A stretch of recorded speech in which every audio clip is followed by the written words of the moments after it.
Dia selalu kagum dan menghormati kakaknya. Kakakku adalah panutanku. Dia sanggup menderita dan menanggung beban dalam tugas.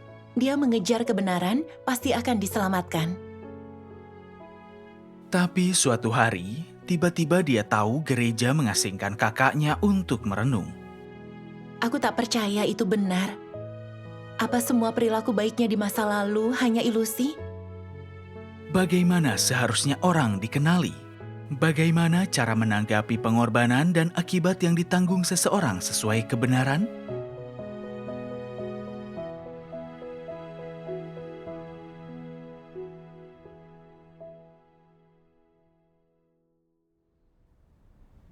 Bulan Maret tahun ini, ku dengar gereja mengasingkan kakakku untuk merenung. Aku sangat terkejut. Aku tak percaya yang ku dengar. Sejak percaya kepada Tuhan, kakakku menjadi panutanku. Aku kagum dan hormat padanya.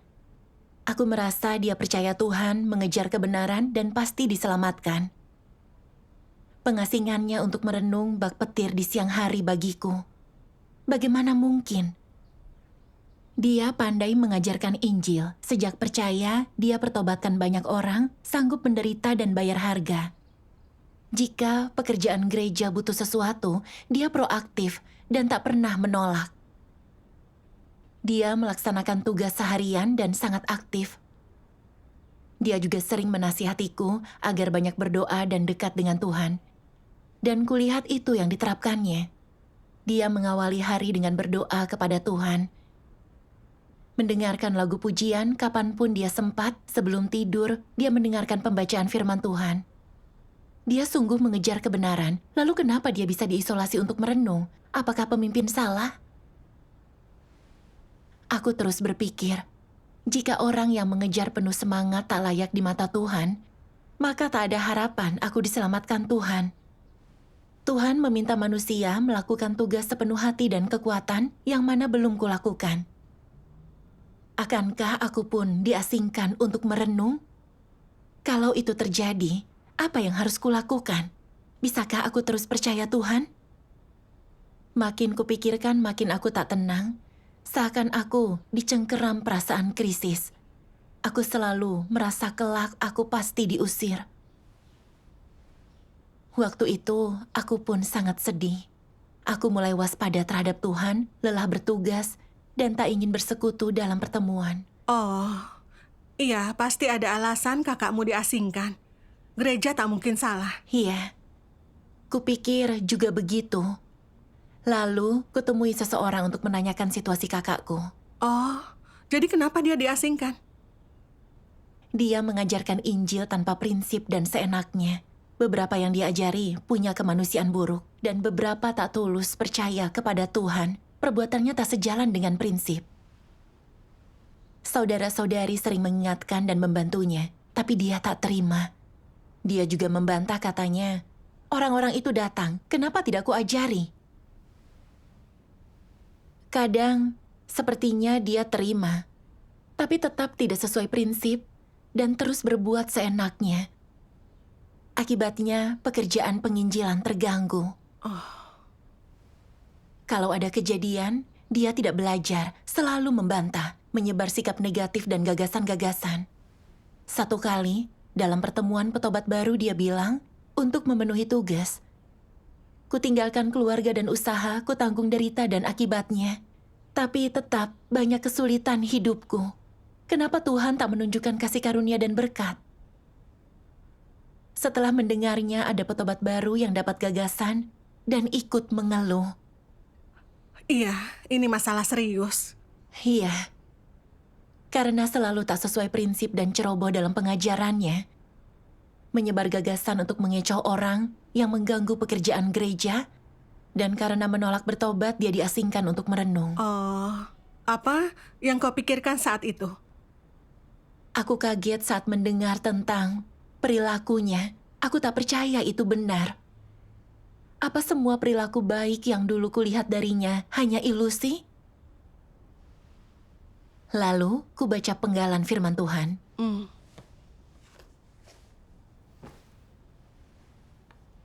Tuhan Yang Maha Kuasa berfirman, Sebagian orang berkata, apakah orang menunjukkan bahwa mereka mengejar kebenaran jika mereka makan dan minum firman Tuhan dan mempersekutukan kebenaran setiap hari, serta mampu melakukan tugas mereka secara normal?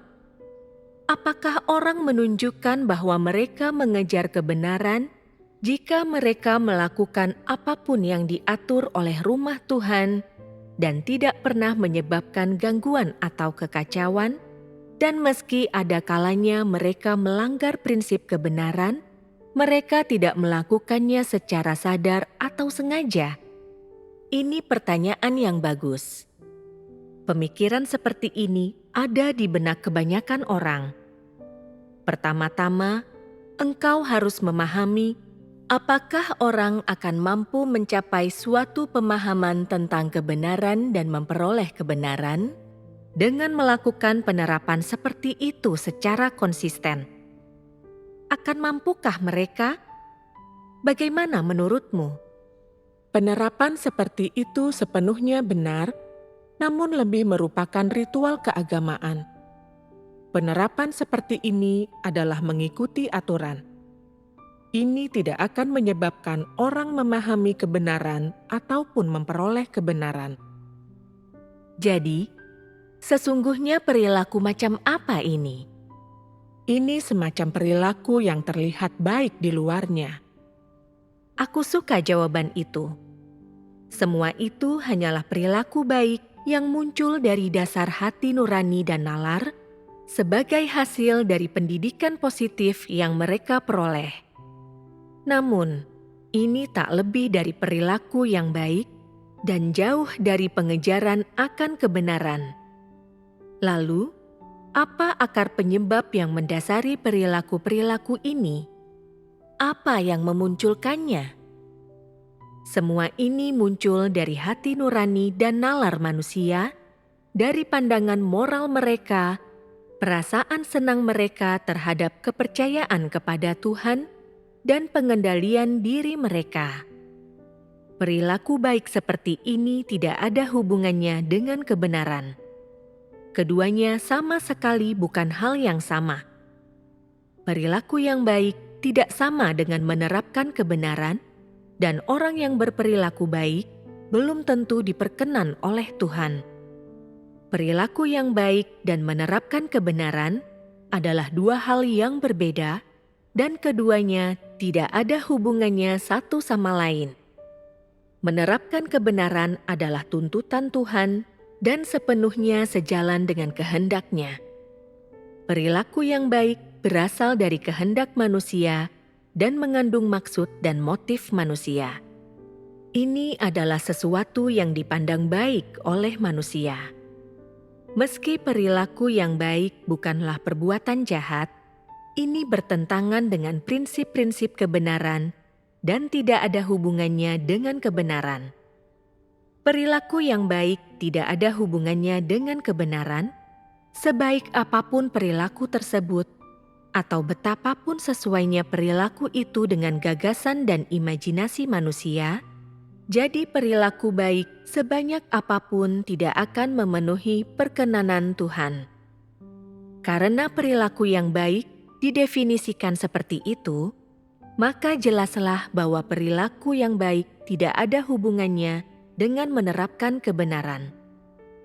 Perilaku ini berasal dari upaya subjektif manusia, gagasan mereka, preferensi mereka, dan kemauan mereka. Perilaku yang baik bukanlah wujud pertobatan yang terjadi setelah manusia mengenal dirinya dengan benar, karena telah menerima kebenaran dan penghakiman serta hajaran firman Tuhan, juga bukan merupakan perilaku atau tindakan menerapkan kebenaran yang muncul dalam upaya mereka untuk tunduk kepada Tuhan. Apakah engkau mengerti? Ini artinya perilaku ini sama sekali tidak ada hubungannya dengan adanya perubahan dalam watak orang tersebut, atau merupakan hasil orang itu mengalami penghakiman dan hajaran firman Tuhan atau merupakan pertobatan sejati yang muncul setelah orang menyadari watak rusak mereka sendiri. Yang pasti, ini tidak ada hubungannya dengan ketundukan sejati manusia kepada Tuhan dan kebenaran, apalagi dengan hati yang menghormati dan mengasihi Tuhan. Perilaku yang baik sama sekali tidak ada hubungannya dengan hal-hal ini. Ini hanyalah sesuatu yang berasal dari manusia dan yang dipandang baik oleh manusia.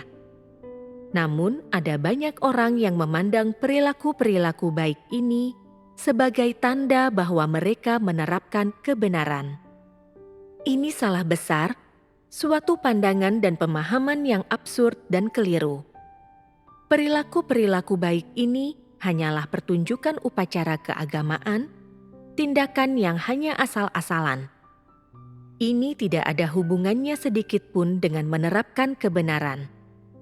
Tuhan mungkin tidak serta-merta mengutuk ini, tetapi yang pasti, Dia tidak berkenan akan hal ini. Amin. Amin. Aku belajar dari firman Tuhan. Hanya karena seseorang bisa berkorban, menderita, dan berbuat baik, tidak berarti mereka mengejar dan menerapkan kebenaran. Perwujudan ini tidak menyangkut perubahan watak. Itu hanya penerapan berdasarkan usaha pribadi, gagasan, dan pilihan seseorang. Iya. Aku hanya melihat kakakku membaca firman Tuhan setiap hari, sering berdoa, menderita, dan menanggung akibat dalam tugas, tapi tak kulihat motivasinya berkorban, atau apa dia telah berubah, atau apa dia mencapai hasil yang baik. Aku berpikir dia tulus, percaya Tuhan, dan mengejar kebenaran. Aku bodoh. Di luar, dia tampak sibuk dengan tugas setiap hari dan mengerjakan apapun yang diatur gereja. Tapi dia melakukan tugas tanpa prinsip, congkak dan bertindak seenaknya. Dia sering diingatkan dan dibantu saudara-saudari, tapi dia tak terima, juga tak merenungkan diri. Menyebar gagasan di gereja dan mengganggu kehidupan bergereja. Apakah itu mengerjakan tugas? Itu jelas berbuat jahat. Iya. Sebelumnya, karena aku tak mengerti kebenaran dan tak punya kearifan, aku menjadikannya panutan. Dengan menerapkan firman Tuhan, menurutku kerja keras dan berkorbannya yang tampak di luar hanya perbuatan baik. Tak ada kaitannya dengan menerapkan kebenaran. Benar. Dia percaya Tuhan, tapi tidak menerapkan kebenaran. Menyebar ide negatif dan mengganggu pekerjaan gereja. Dia bukan orang yang mencari atau menerima kebenaran. Tepat. Kebenaran mengungkap orang. Untuk menilai apa orang mengejar kebenaran, kuncinya adalah sikapnya terhadap kebenaran. Apa mereka mencari dan menerapkan kebenaran bila sesuatu terjadi, dan apa mereka takut akan Tuhan. Ini kunci untuk melihat dan memahami orang. Iya. Lalu aku baca firman Tuhan yang lain dan memahami watak dan esensinya yang jemu akan kebenaran.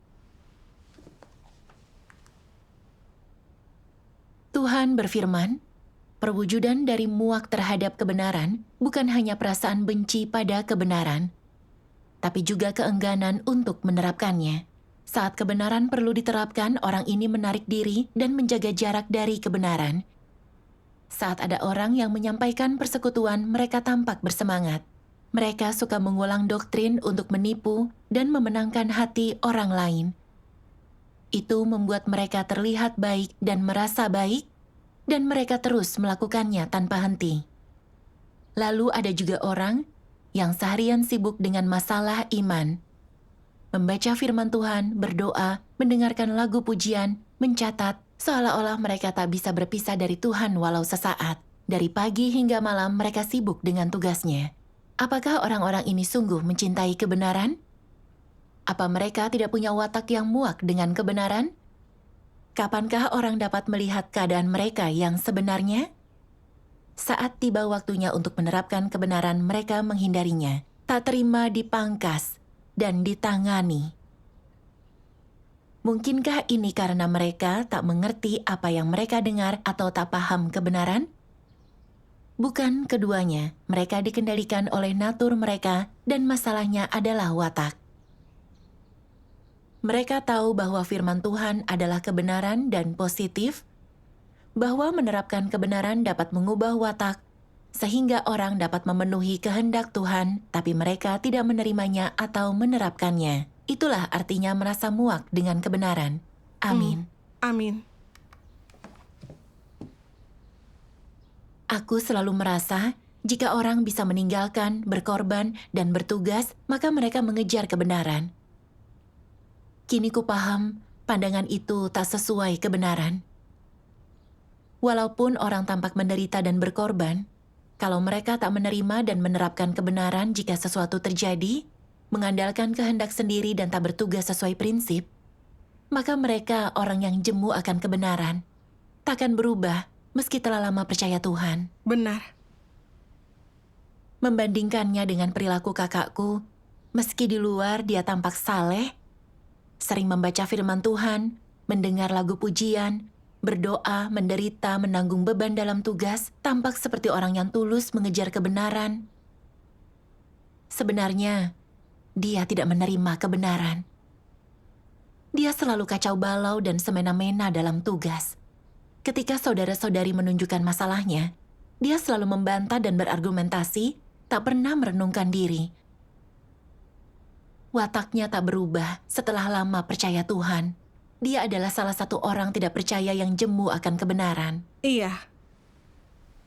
Dia bisa berkorban, menderita, dan menanggung beban. Tapi dia melakukannya untuk mendapatkan berkat Tuhan. Ketika lingkungan yang diatur Tuhan tak sesuai, dia mengeluh, menyebarkan kenegatifan dan mengganggu saudara-saudari. Jelas, dia tidak menghormati Tuhan sedikit pun. Saat berkorban untuk Tuhan, dia bertransaksi dengan Tuhan dan menipu Tuhan. Orang melihat penampilan orang lain. Saat melihat orang sanggup menderita dan berbuat baik, kita anggap mereka baik. Tapi Tuhan melihat hati dan esensi manusia. Juga sikap mereka terhadap kebenaran. Jika orang menerima kebenaran, saat menghadapi pemangkasan dan penanganan bisa mencari kebenaran, merenungi diri, dapat pengetahuan, dan kebencian sejati akan dirinya, dan menghasilkan pertobatan tulus, inilah orang yang mengejar dan mencintai kebenaran, inilah orang yang akan diselamatkan Tuhan.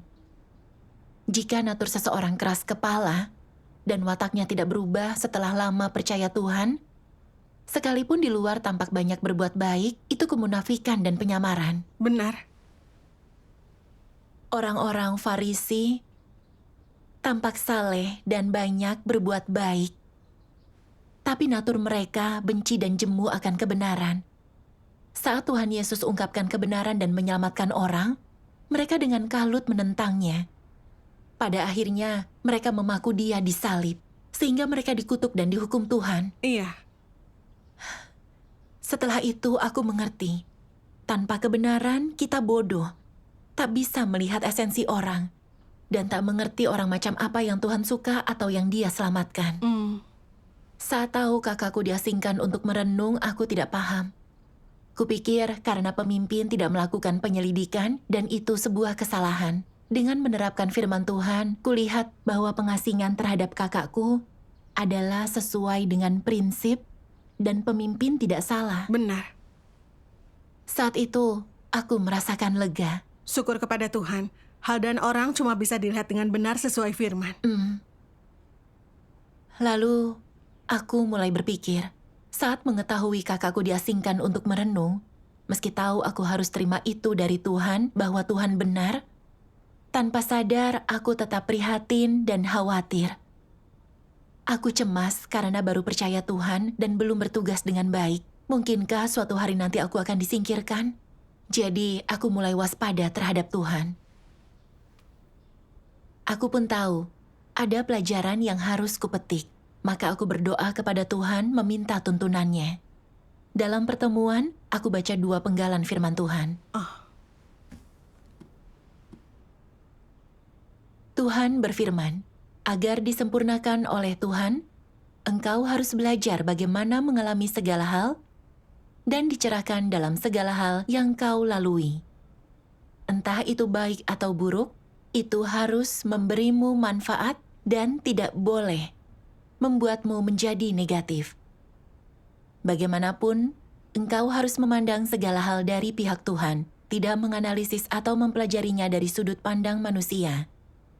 Jika engkau mengalaminya, maka hatimu akan dipenuhi dengan beban hidupmu. Engkau akan selalu hidup dalam terang wajah Tuhan, tidak mudah tersesat. Orang semacam ini punya masa depan yang cerah. Aku memutuskan tempat tujuan setiap orang bukan berdasarkan usia, senioritas, jumlah penderitaan, dan yang utama bukan berdasarkan sejauh mana mereka mengundang rasa kasihan, tapi berdasarkan apakah mereka punya kebenaran. Tidak ada pilihan lain. Engkau harus menyadari bahwa semua orang yang tidak mengikuti kehendak Tuhan akan dihukum. Ini adalah fakta yang tak dapat diubah. Jadi, semua orang yang dihukum pasti dihukum karena keadilan Tuhan dan sebagai ganjaran atas banyaknya tindakan jahat mereka. Amin. Amin. Dari firman Tuhan, aku mengerti. Dihadapkan pada pengasingan kakakku, kehendak Tuhan aku harus memetik pelajaran. Belajar melihat orang dan persoalan sesuai firman, dan mengerti siapa yang disukai dan dibenci Tuhan. Iya. Tapi saat tahu kakakku diasingkan untuk merenung, aku salah paham dan ragu, dan hidup dalam kenegatifan. Ku takut karena belum lama percaya Tuhan, belum menderita atau menanggung beban sebanyak dia, aku akan diusir juga. Kini aku mengerti, Tuhan tidak menentukan akhir manusia berdasarkan lamanya mereka percaya. Iya. Tapi berdasarkan apakah melalui percaya Tuhan orang bisa memperoleh kebenaran dan belajar untuk tulus menyembah Tuhan. Kenyataannya, selama apapun orang bekerja atau sebesar apapun yang mereka korbankan, kalau mereka tidak memperoleh kebenaran dan watak rusaknya tak pernah berubah, pada akhirnya mereka tak akan diselamatkan. Jika banyak berbuat jahat dan tak bertobat, mereka akan dihukum Tuhan. Inilah kebenaran Tuhan. Iya. Paulus bekerja bertahun-tahun dan sangat menderita, memperoleh banyak orang dari mengajar Injil dan mendirikan banyak gereja. Tapi watak hidupnya tidak berubah sedikit pun. Malah bertambah angkuh. Akhirnya menyatakan bahwa dia hidup sebagai Kristus dan dikutuk serta dihukum oleh Tuhan. Benar. Paulus adalah contoh klasik yang menunjukkan semangat dan pengorbanan tak cukup dalam kepercayaan kita kepada Tuhan. Yang penting adalah mengejar kebenaran dan mencapai perubahan watak. Itu standar yang menentukan apakah orang bisa diselamatkan. Rumah Tuhan menyingkirkan dan mengirim orang tertentu untuk diasingkan dan merenung untuk mencegah mereka terus mengganggu kehidupan gereja. Itu perlindungan bagi mereka, juga menguntungkan pekerjaan gereja. Benar. Tapi hasil akhir mereka sepenuhnya tergantung natur dan esensi mereka, mengejar kebenaran atau tidak, dan jalan yang mereka ambil. Saat orang gagal dan jatuh, jika mereka bisa merenungkan diri dan bertobat, mereka punya kesempatan diselamatkan Tuhan. Jika mereka tak bertobat terus hidup dengan watak rusak, mengganggu dan berbuat jahat, atau jika mereka menyerah atau bersikap negatif, mereka sesungguhnya orang tidak percaya dan penjahat. Mereka disingkap dan diusir, dan tidak diselamatkan Tuhan. Benar. Tuhan punya prinsip tentang siapa yang Dia selamatkan.